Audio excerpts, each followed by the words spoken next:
Hello everyone, welcome back to Aditi react 02। आप सभी से रिक्वेस्ट है वीडियो को फुल वॉच करने के बाद ये अपना ओपिनियन दीजिएगा। हमने लो टाइटल देखकर समझ गए कि मैं किस पर्सन के लिए बात करने वाली हूँ। सो आज के वीडियो में फिर से मैं डांसर दीदी, डांसर भैया के बारे में बात करने वाली हूँ। सो बिना टाइम वेस्ट किए चलिए वीडियो शुरू करते, डिटेल में हम बात करते। जितना हो सके वीडियो को शेयर करिएगा। हाइप देने का ऑप्शन अवेलेबल है तो हाइप भी दे दीजिएगा, आप सबको पता है। और मैं पब्लिक का आश्वासन देती हूँ कि कभी भी मैं चापलूसी नहीं करूँगी। तलवा चाटने वाला तो मेरे रगों में ही इस तरीके का चीज़ें नहीं है, ठीक है। तो मैं हमेशा निष्पक्ष तरीके से अपनी प्रतिक्रिया रखूँगी, या फिर डांसर दीदी अगर गलत करेगी तो मैं डांसर दीदी को टोकूँगी, और डांसर भैया की तरफ से गलती होगी तो उसको टोकूंगी, ठीक है। मगर यहाँ पे कभी भी चापलूसी नहीं करूंगी। भले ही ऐसा नहीं कि मैं जिसको सपोर्ट कर रही हूँ अगर वो पर्सन गलत करेगा तो मैं उसको गलत होते हुए भी उसको गलत को तोड़ मरोड़ कर सही तरीके से परोसूं। मेरे फितरत में ऐसा नहीं है। बहुत सारे लोग जो हैं, बहुत सारे मेरे पीछे कुत्ते जो हैं पड़े हुए हैं भौंकने के लिए, ठीक है। तो ऐसा क्यों? अपनी बात रखो, हम अपनी बात रखते हैं। जो मुझे गलत दिखता है मैं गलत के खिलाफ आवाज उठाती हूँ, और तुम्हें जो सही लगता है तुम अपने हिसाब से अपनी बात रखो। तो यहाँ पर डांसर भैया अगर गलत करता है तो मेरे ही टॉपिक को उठाकर बात किया जाता है। डांसर भैया के टॉपिक क्यों नहीं उठाते हो भाई? उठाओ डांसर भैया के टॉपिक, या डांसर दीदी के टॉपिक उठाओ। डांसर दीदी के साथ गलत हो रहा है तो क्यों? गट्स नहीं है क्या तुम्हारे अंदर कि सच को मैं सच बोल सकूं? मैंने कौन सी क्या, मैं कभी भी गलत बात नहीं करती और झूठ तो मैं बोलती ही नहीं, ठीक है। और मैं सभी लोगों को बोलती हूँ, जितने भी मेरे आसपास में लोग रहते हैं ना, सभी लोगों को बोलती हूँ कि कभी भी झूठ को बर्दाश्त मत करो। अगर तुम्हारे साथ सच में अत्याचार हो रहा है ना तो सोचो, समझो, महसूस करो कि तुम अनसेफ हो या तुम्हारे साथ सच में चीट हो रही है। तब जाकर तुम सोच समझकर अपनी मेंटेलिटी के हिसाब से उस पर्सन को डील करो, ठीक है। ऐसा नहीं कि तुम्हें सामने वाला पर्सन बहका दिया कि तुम गलत हो, ठीक है, तो मेरे साथ गलत हो रहा है, नहीं हो रहा है तो मैं सामने वाले पर्सन के बहकाने के अनुसार में रिएक्ट करने लगूं। नहीं, हमेशा अपने दिमाग से सोच समझ के अपना डिसीजन लेना चाहिए। सामने वाला का बात सुनो, ऐसी बात नहीं है कि सामने वाले पर्सन की बात मत सुनो। सामने वाले को भी सुनो, इधर से भी सुनो, उधर से भी सुनो, सभी जगह से सुनने के बाद अपनी मन के करो, जो तुम्हें सही लगे वो तुम करो, ठीक है। तो यहाँ पे बहुत सारे लोग जो हैं मेरे पीछे पड़े हुए हैं। तो क्यों मेरे पीछे पड़े हुए हैं? क्यों पड़े हुए भाई? कुछ लोग धमकियां भी दे रहे। तो देखो भाई, यहाँ पे तुम्हारे धमकियों से मैं नहीं डरने वाली, ठीक है। यहाँ पे मैं किसी के घर में कोई सीसीटीवी कैमरा लगाकर फिक्स नहीं कर दिया है कि कोई मुझे पर्सनल इंफॉर्मेशन दे रहा है या कुछ भी। यहाँ पे मुझे जब पर्सनल इंफॉर्मेशन भी कोई देता है ना तो मैं उस पर्सनल इंफॉर्मेशन को यहाँ पे डिस्कस नहीं करती, ठीक है। उस सामने वाला पर्सन उस हिसाब से अपना कंटेंट लाता है, वीडियो के माध्यम से इस तरीके की चीजें दिखाता है, फिर मैं यहाँ पे मैं अपनी प्रतिक्रिया रखती हूँ, ठीक है। मेरे पास कितना भी जानकारी क्यों ना हो, मैं यहाँ पे किसी का पर्सनल इंफॉर्मेशन लीक करने का काम नहीं करती। मेरा रिएक्शन का चैनल है, और जो मुझे सामने से दिखेगा उस चीज पे, वो बात कितना भी कड़वी क्यों ना हो, मैं यहाँ पे पब्लिक के सामने रखूंगी। और पब्लिक मुझे इसी वजह से हमें प्यार दे रही है, सपोर्ट कर रही है, मेरा समर्थन कर रही है, ठीक है, कि मैं कभी भी चापलूसी और चमचागिरी नहीं करती। जिसको चाटने का मन है चाटने वाला काम करे, तलवा चाटने का, ठीक है। जिसको चमचागिरी करना है वो चमचागिरी करे, मगर मेरे फितरत में यहाँ पे चमचागिरी नहीं है, ठीक है। मैं किसी का पीआर नहीं हूं। जिसको रोटी देकर भोंकने के लिए छूट दे दिया जाता है कि चाहो भाई अदिति रिएक्ट 02 पे जाके भोंक दो, आदित्य एंड अजय के ऊपर भोंकना है तुम सबको, तो 3-4 लोग जो हैं डांसर भैया पोस्ट पाल रखे हैं वो सब आकर मेरे ऊपर भोंकते हैं, ठीक है। उम्र में बड़े हैं या कुछ हैं, वो अपनी मेंटेलिटी, अपनी दिमाग का आपा खो चुके हैं, ठीक है। इनके पास खुद का दिमाग होते हुए भी चंद पैसों में बिकने वाले ये सब चमचा हैं, ठीक है, चमचा हैं, चिमकांडियां हैं, जो भी बोल लो, ठीक है। मगर मेरे अंदर फितरत में ये सारी चीजें नहीं है। जहाँ पे डांसर दीदी के साथ गलत होता है वहां पे मैं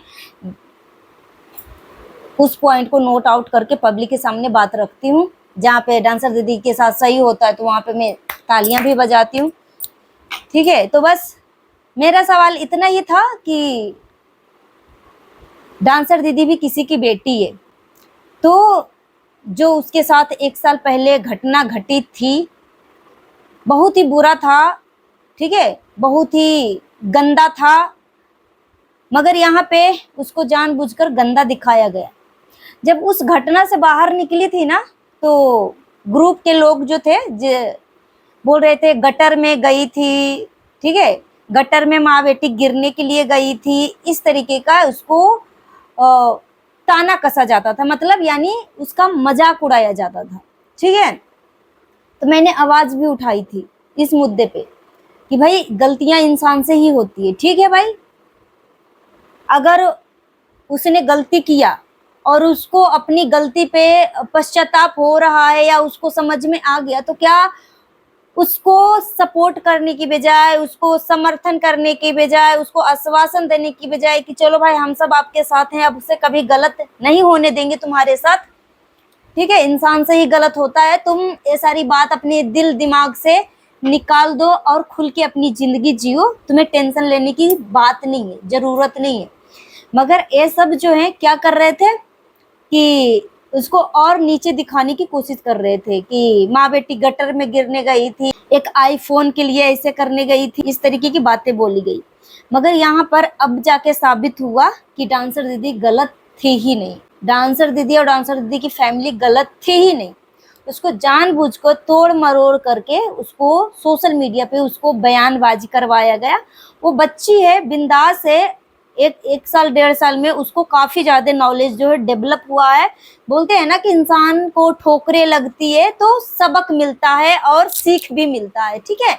इंसान ठोकरों से सीखती है, सीधी है, इसमें कोई दोहरा रही नहीं। शायद सीधापन के ही लोग फायदा उठाए, मगर अब से डांसर दीदी ऐसी कोई गलती नहीं कर रही है, क्योंकि उसके कमेंट बॉक्स में, डांसर दीदी के कमेंट बॉक्स में लोग बहुत ज्यादा उसको मोटिवेट करने वाला कमेंट करते हैं और कमेंट पे डांसर दीदी को भरोसा भी होता है, ठीक है। तो यहाँ पे कभी भी डांसर दीदी जो है पब्लिक को आकर उल्टा सीधा आकर नहीं बोला कि पब्लिक चीटी है, पब्लिक बेवकूफ है, पब्लिक डफर गवार है, पब्लिक के पास कोई दिमाग नहीं है। आज तक ऐसा कुछ भी नहीं बोला पब्लिक के लिए डांसर दीदी, ठीक है। मगर बोलने वाले लोग बोले हैं, अब सबने सुना है, ठीक है, कि पब्लिक के पास तो दिमाग ही नहीं होता है, कुछ भी आके उल्टा सीधा कमेंट करके चली जाती है, ठीक है। डांसर भैया जब चिमरन यादव के बर्थडे में गए थे तो वो अपने मैनेजर के साथ बुलवाया था अपने ही चैनल पे इस तरीके की बातें, और अपने भी मुंह से बोला था। और चिमरन आदम माँ बेटी तो दोनों बोली थी कि पब्लिक 1 नंबर का डफर गवार है, उसके पास तो खुद का दिमाग नहीं है।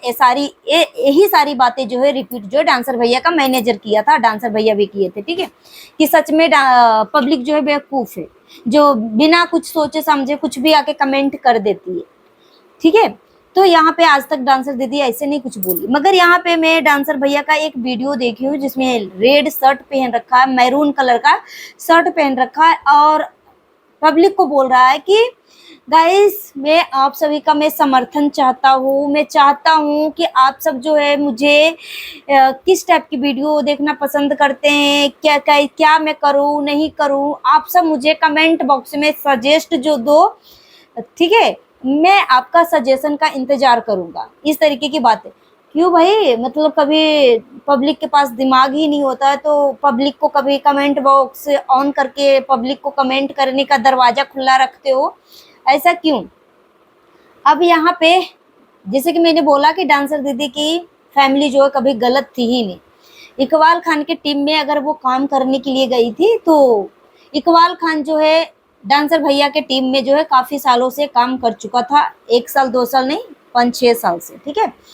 और जार नाज भी 1 साल से नहीं 5-6 साल से, वो भी मतलब वो टीम में काम कर चुकी थी। ठीक है, इकबाल खान अगर ऐसा होता ना तो इंसान को ना मतलब कुछ ही सालों में परख आ जाती है कि ये इंसान नियत का गंदा है, ये इंसान ऐसे है वैसे। ठीक है, मगर यहाँ पे इतने सालों में इकबाल खान के बारे में कोई कुछ नहीं बोला, मगर अचानक से सडनली जैसे ही इकबाल खान के चैनल ग्रोथ पकड़ा, ठीक है, 2 महीने के अंदर 1 लाख कंप्लीट होने वाला था, तो मुझे लग रहा था कहीं ना कहीं, और डांसर दीदी का भी चैनल बहुत ही अप जा रही थी। ठीक है, मतलब बहुत अच्छे ग्रोथ हो रही थी डांसर दीदी को, और डांसर दीदी को सपोर्ट भी मिल रही थी। ठीक है, तो यहाँ पे एक टीम आपस में डिस्कस हुआ, और इन सभी का असली मेन मास्टरमाइंड डांसर भैया का मैनेजर ही है और डांसर भैया है। ठीक है, सो यहाँ पे जानबूझ के डांसर दीदी के चरित्र के ऊपर उंगली उठवाया गया।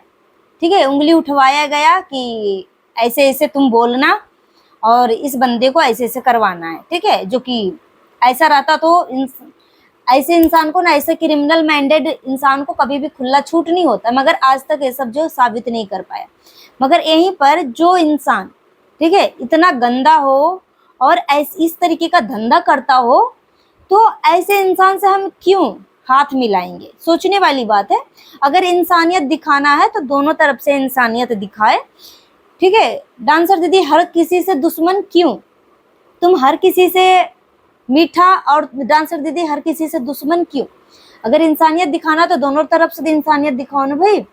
अब सोचो उस फैमिली को, डांसर दीदी की फैमिली को इकबाल खान नाज जारा के प्रति इतना मन में डर पैदा कर दिया कि डांसर दीदी जिस एरिया में रहती है ना, उसके आसपास में गली मोहल्ले में भी अगर ये सब दिख जाए तो इन सब का ना जहन में इतना डर बैठ गया था कि मत पूछो। आप सब ने वीडियो के माध्यम से देखा था, ये सब कंटेंट नहीं था, कुछ इसमें रियल भी था। जो डांसर दीदी की मम्मी दक्ष चौधरी हिंदू दल के पास पहुंचा, तो ये कोई कंटेंट नहीं था, रियल था। तो यहाँ पर अगर तुम होशियार हो, इंटेलिजेंट हो, तुम्हारे अच्छे खासे तुम्हारे चैनल पे सब्सक्राइबर है 17 मिलियन, 20 मिलियन, 25 मिलियन, तो तुम अपने जगह हो ना भाई। इसका मतलब तो नहीं कि कोई सीधी फैमिली है और तुम्हारे ऊपर भरोसा कर रही है तो उसको तुम जैसे चाहो वैसे लट्टू की तरह जब चाहो जब रस्सी खींच के नचा दो, जब चाहो तब डोर अपने हाथों में खींच लो, अपने हाथ में पकड़ लो। ऐसा इंसानियत के नाते किसी के साथ नहीं करना चाहिए। ठीक है, तो यहाँ पे ये एक चीज तो साबित हुई कि ना इकबाल खान गलत था ना डांसर दीदी गलत थी। यहाँ पे सिर्फ और सिर्फ एक जलन की भावना उत्पन्न हो रही थी, यही पता चला इस बार की वीडियो से, जहाँ पे नाज जारा के पिताजी तबीयत खराब हुई तो बोलते हैं ना कि सच हमेशा सच होता है। उसको कितना भी डराया जाए, धमकाया जाए, कितना भी उसको अकेला खड़ा कर दिया जाए, मगर एक दिन सच का हमेशा विजय होता है। ठीक है, हमेशा विजय होता है। ये बात कड़वी है मगर सच है। मगर ये सब जो 2-4 लोग जो चिमकांडियां हैं, इन सभी के अंदर जो रोटियों पे पल रहे हैं, जो पोसा हुआ फीमेल डॉग है, इन सभी के अंदर खुद की कोई मेंटलिटी नहीं है, खुद का दिमाग नहीं है। ये सब जो है स्क्रिप्टेड रिएक्शन चैनल वाले। रिएक्शन का मतलब यह होता है कि जो आपको गलत दिख रहा है तो गलत को गलत बोलो, सही को सही बोलो। ठीक है, यहाँ पे मैं कभी भी चमचागिरी चापलूसी करने के लिए नहीं आती, बस निष्पक्ष तरीके से अपनी प्रतिक्रिया रखती हूँ। कुछ लोगों को पसंद आती है, कुछ लोगों को नहीं पसंद आती है, मगर मेरे चाहने वाले 99% कमेंट पॉजिटिव होता है। 1% कमेंट से मुझे कुछ नहीं होने वाला। ठीक है, और डांसर दीदी जो है, डांसर दीदी के 3 आइडिया गायब हैं, बहुत ही दुख की बात है। ठीक है, एक आईडी चला गया, चलो हम मान लेते हैं, मगर मम्मी का भी आईडी जाना, भाई का भी आईडी जाना, तो ये इंसान को ना सोचने पे मजबूर कर दिया। बहुत बड़ा क्वेश्चन मार्क है। मगर आप सब ईश्वर से प्रार्थना करो कि ये आईडी वापस आए। मगर अगर वो साजिश के तहत ये चीजें की गई है तो ये आईडी नामुमकिन के बराबर आने की आस है। ठीक है, अगर वो ऐसे ही सस्पेंड हुआ है, ठीक है, मेटा के तरफ से, तो ये 100% है कि ये आईडी वापस आएगी। ठीक है, मगर साजिश के तहत हुई है तो अब समझ जाओ कि ये आईडी वापस नहीं आएगी। मगर डांसर दीदी बहुत ज़्यादा टैलेंटेड है। तकलीफ तो होगी कि वो बच्ची बहुत मेहनत करती है अपने माँ बाप का भविष्य सुधारने के लिए, अपने माँ बाप के आर्थिक कंडीशन को सुधारने के लिए सपोर्ट करती है, मगर जैसे कि मैंने बोला कि अगर वो साजिश के तहत इसकी आईडी सस्पेंड हुई है तो वापस आना मुश्किल है। मगर मेटा की तरफ से गलती से सस्पेंड हुई, क्योंकि मेटा की तरफ से अगर सस्पेंड होगी, क्योंकि फेसबुक और इंस्टाग्राम मेटा ही चलाता है, तो उसके तरफ से अगर वो कंपनी वाले की तरफ से सस्पेंड हुई है मेटा कंपनी की तरफ से, तो वो आईडी जो है 100% रिकवर होगी। आप सब विश्वास रखो और ईश्वर से प्रार्थना भी करो कि वो आईडी वापस आ जाए। और डांसर दीदी बहुत ज़्यादा टैलेंटेड है और अपने दम पे, और अगर वो डांसर दीदी नया आईडी भी खोलती है ना तो उसको इतना सपोर्ट करो, इतना सपोर्ट करो कि देखने वाला देखते रह जाए। ठीक है, सो गाइस मिलती है next video. Thanks for watching. जितना हो सके वीडियो को शेयर करिएगा। हाइप देने का ऑप्शन अवेलेबल है तो हाइप भी दे दीजिएगा। अगर मेरी बातों से किसी को तकलीफ पहुंची है तो प्लीज़ तकलीफ लगने वाली बात कमेंट करके जरूर बताइएगा। और देखिए डांसर भैया की भी आईडी सस्पेंड हुई थी, मगर डांसर भैया का आईडी जो है 10 दिन के अंदर रिकवर हो गई थी। ठीक है, क्योंकि वो मेटा की तरफ से सस्पेंड किया गया था, गलती से सस्पेंड हुआ था। बहुत सारे लोगों को आईडी जो सस्पेंड हो रही है मगर वो रिकवर हो रही है। ठीक है, और यहीं पर संजना अदुवंशी का भी आईडी जो है काफ़ी मिलियन में सब्सक्राइबर था, उसका भी सस्पेंड हुआ था तो उसका भी वापस आ गया। और अंजलि चौहान का भी आईडी सस्पेंड हुई थी, उसका भी वापस आ गई। तो ये मेटा कंपनी के तरफ से अगर सस्पेंड होता है तो वो 100% रिकवर हो जाएगी। ठीक है, सिर्फ आपकी वीडियो जो है अश्लील नहीं होना चाहिए। और हम सबको विश्वास है कि डांसर दीदी के आईडी पर कभी अश्लील वीडियो है ही नहीं। ठीक है, जिससे टीनेजर बच्चे का दिमाग पे बुरा असर पड़े। ठीक है, नीट एंड क्लीन है, वो इस तरीके की वीडियो नहीं बनाती।